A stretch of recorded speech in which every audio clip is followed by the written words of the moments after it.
You walk into a room and something in you already knows the truth. Before anyone speaks, before anyone smiles, before anything even happens, you already feel it. The tension, the fake energy, the hidden sadness no one admits out loud. And here's the first thing you need to understand about yourself. You don't observe people, you absorb them. That's your first weird sign. You don't just notice emotions, you become them for a moment. Someone laughs while breaking inside, and you feel the break more than the laugh. Someone says, "I'm fine," and your body quietly disagrees. Not because you're imagining things, because your system reads what people hide better than what they show. And the problem is, you were never taught how to turn it off. So you started thinking this is normal. You started thinking everyone feels this way, but they don't. Most people look at emotions. You step inside them. And that's why you get tired in places where nothing happened. That's why. Conversations drain you even when they seem normal. That's why your silence feels heavier after being around certain people. But listen carefully. This is not your weakness. This is your unfiltered sensitivity before control. The world didn't break you. You were just never given instructions on how to hold what you feel without drowning in it.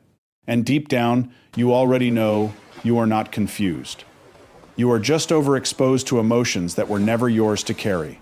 There's something you do that you rarely admit out loud.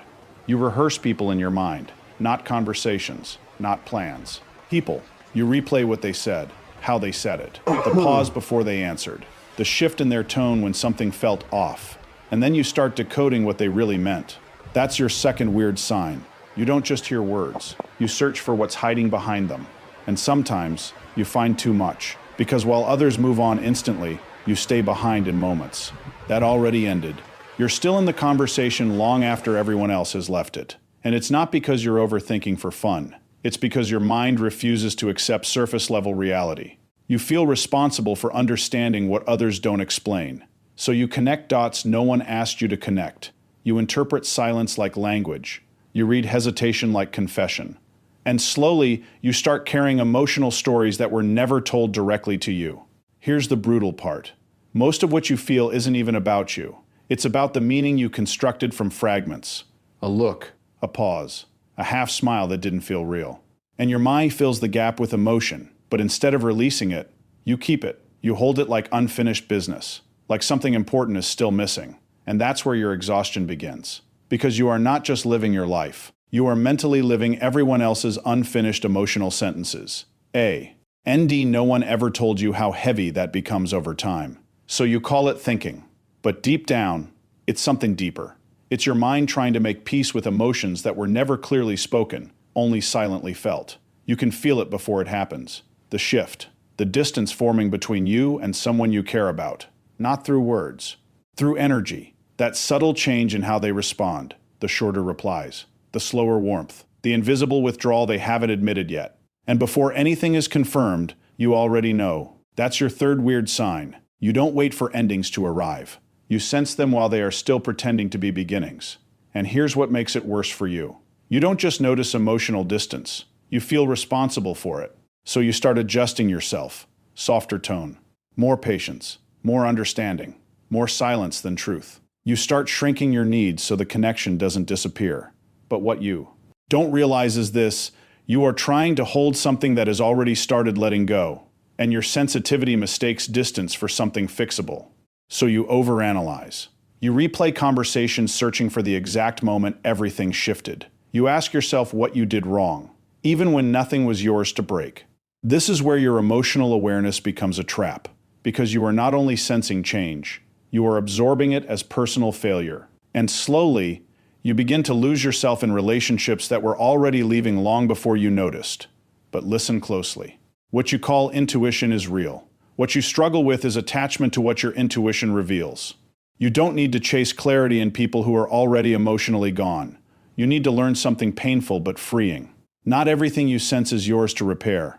Sometimes you are just the first one awake in a connection that has already fallen asleep. You don't just feel your own WN emotions.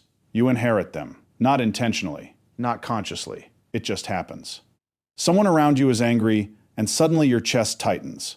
Someone is anxious, and your thoughts start racing for no reason. Someone is sad, and your whole mood collapses without explanation. That's your fourth weird sign. Your emotional state is not always yours. And the scariest part? You don't realize when the switch happens. One moment you are fine.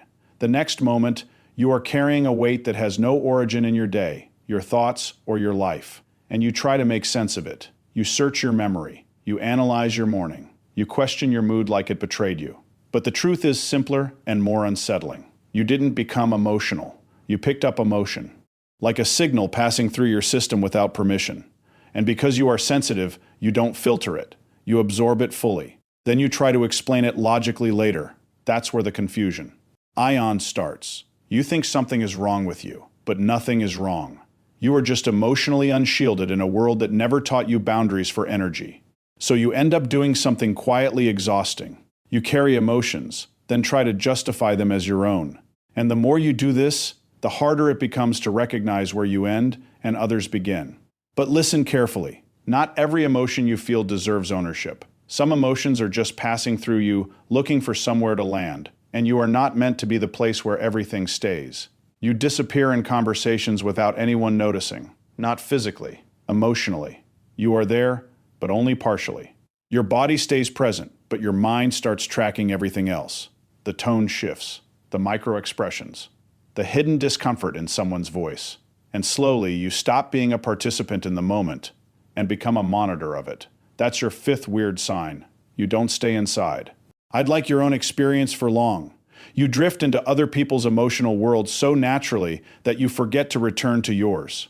And while others are talking about their day, you are silently decoding how they feel about their life. Not what they say, what leaks through what they say. And here's the hidden cost. You miss yourself. You leave your own thoughts unfinished, your own feelings unattended, because your attention is always being pulled outward, and no one sees it happening. To them, you look present, engaged, calm, understanding. But inside, you are multitasking emotional realities. Yours and everyone else's. And over time, something subtle breaks. You start needing silence just to remember who you are without external emotion shaping you.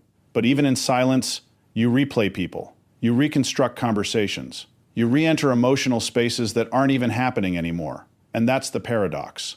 You think you are deeply connected to others, but often, you are disconnected from yourself because you've trained your awareness to leave you first, and you never learned how to stay. You feel drained, even from people you love, and that confuses you the most because you don't understand how something that feels so meaningful can also feel so exhausting. That's your sixth weird sign. You confuse emotional depth with emotional depletion. You give attention like it's oxygen. You listen like it's responsibility. You hold space like it's your job to fix what's unspoken. And slowly, without realizing it, you start running on empty. But here's the part you keep missing. You are not tired because you care too much. You are tired because you never close the emotional loop. You take in feelings, but you don't release them. You absorb stories, but you don't put them down. You carry people in your mind long after the moment is gone, and your system never gets permission to reset. So even love starts feeling heavy. Even kindness. S starts feeling like labor. Even connection starts feeling like pressure. And then you begin to withdraw, not because you don't care, but because caring starts to feel like drowning, and you don't know how to explain that to anyone. So you go quiet. You become distant in ways no one can fully understand. But inside, something very specific is happening. You are not losing empathy. You are losing capacity. Because empathy without boundaries becomes emotional overload. And overload always looks like withdrawal from the outside. But internally, it is just a system begging for silence it was never taught how to create. And deep down, you already sense it. You were never meant to carry everyone fully. You were meant to understand without becoming the weight itself. You don't forget people, you release them in layers. Not all at once, not cleanly, not peacefully, slowly. Like pieces of them still stay inside your mind long after they leave your life. That's your seventh weird sign. Even when you move on, you don't fully detach. A part of you keeps replaying who they were when you believed in them. Not who they became, not who they showed you later, but who they were in your most emotionally open moments. And that version of them is hard for you to bury, so you don't. You store it, quietly, somewhere inside your emotional memory where nothing fully disappears. And that's why closure feels impossible for you. Because closure would require you to accept that what you felt was real, but temporary. And your system resists that contradiction. So you stay attached to emotional echoes, not the person, the feeling of them. And this is where your mind starts doing something subtle but powerful. It keeps reopening doors you already walked away from, just to recheck if anything still feels alive there, even when nothing does. And you tell yourself it's healing. But often, it's emotional repetition, a loop of remembering, refeeling, recue, questioning, until you finally understand something painful. Not everyone you feel deeply is meant to stay deeply inside you. Some connections are only meant to awaken parts of you, not define your direction. And once that awakening happens, holding on becomes the very thing that keeps you stuck. So the real lesson is not forgetting. It's learning how to stop re-entering emotional spaces that no longer exist, because you are not meant to live inside echoes.